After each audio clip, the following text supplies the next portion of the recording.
This is a great segment because it's about hands. We're really going to get into detail about hands, one of my favorite subjects. I see more photographs ruined by bad hands than probably anything, or maybe a blank look. That might be number 2. But the hands. The model has so much going on with her face and looking great and hi, hi, hi, don't I look cute, that these are just not even in the equation. So let's talk about really pretty hands for a little bit and use it.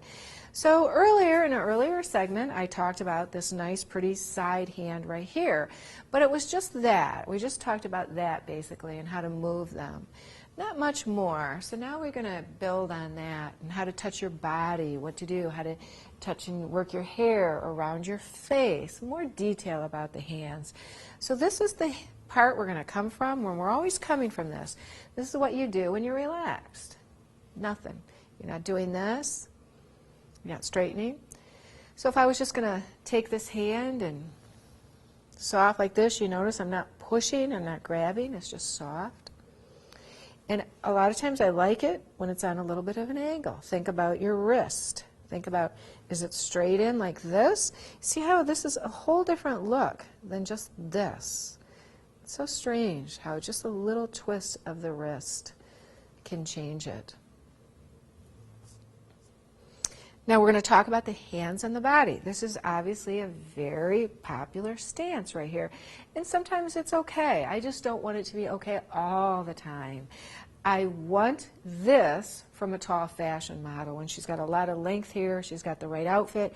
Sometimes I see what happens is you put the hand here and it gets lost in clothing. For instance, let's say this is a baby doll dress. This has really happened to me, and it's a very popular dress where it's got the bodice here and then it has lots of pleats coming, and you have a model take this very big flowy dress here and take this hand and cut into that baby doll like this.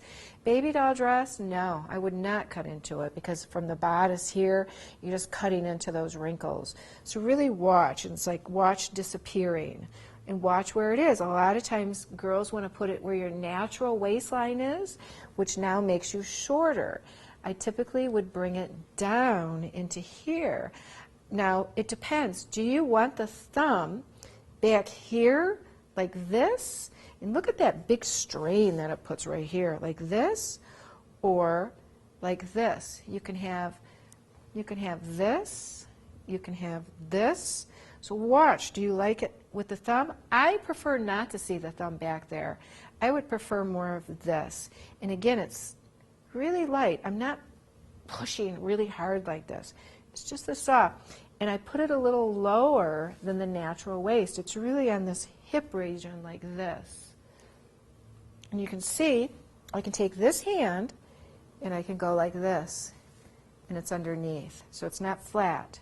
It's not like this. It's not.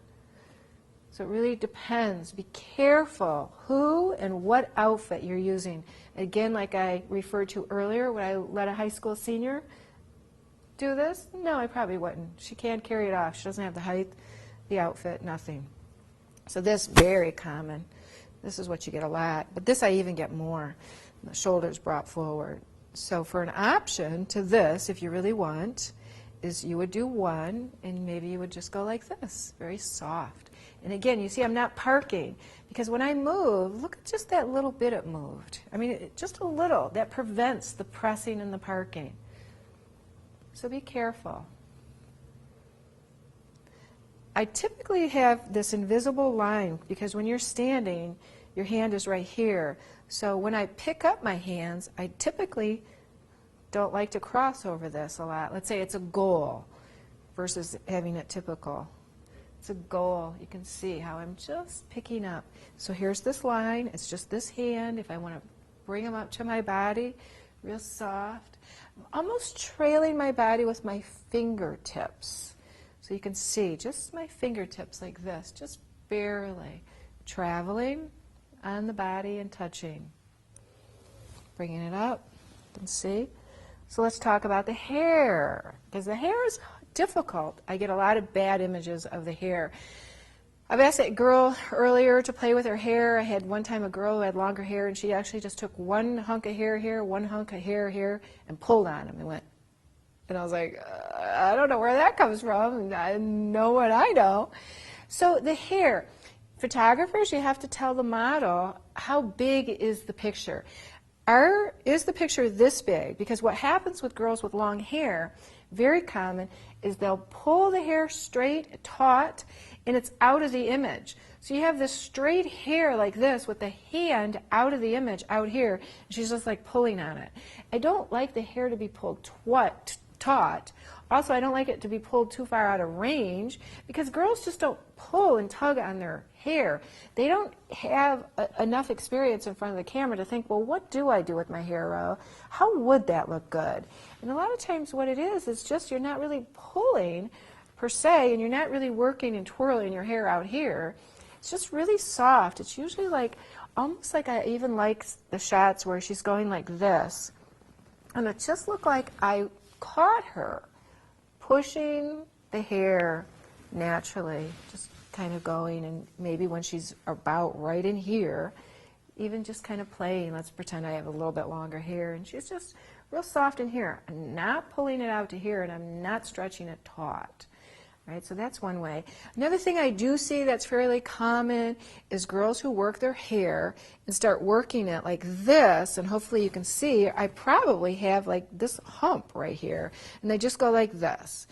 I don't find that particularly attractive, and I have to stop and say, oh, your hair has a hump in it right here. It wouldn't matter if I was cropping the picture like this, but it would matter if I was cropping it like this. And I'll see this a lot, and I'm like, that doesn't look attractive. So you really have to watch that. I would prefer to have perhaps a model work their fingertips and go into their hair like this. Instead, watch the elbow. So instead of to the camera this way, watch this.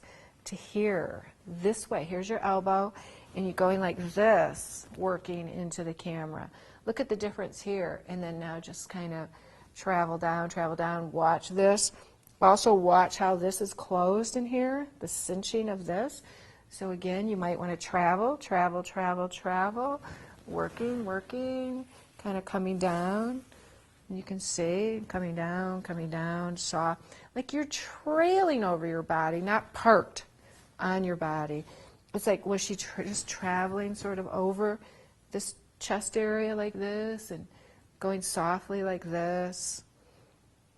Just really soft. So watch the hair, models. You need to know how big is the shot, how much can you be out here. I typically don't like it here. This is not, you're not twirling your hair out here, turning on, a man out here going like this. I mean, you have to think about what's the reality of the situation. What would you do? If you were coy and kind of flirting, I mean, you would probably, tip your head in, and, you're kind of like this and shy and flirty, and, you're traveling and you're right in here. You're not way out here. So watch how you're working with your hair, how this goes in. You kind of can go in like this and pull it out. Watch the elbow. I would come out. Now I do see this a lot. Sometimes it's a little bit too much. I see it in more experienced models. It's kind of like their repertoire. They kind of do it all the time. Be careful, pick and choose when you do it, but a lot of times it's this whole thing.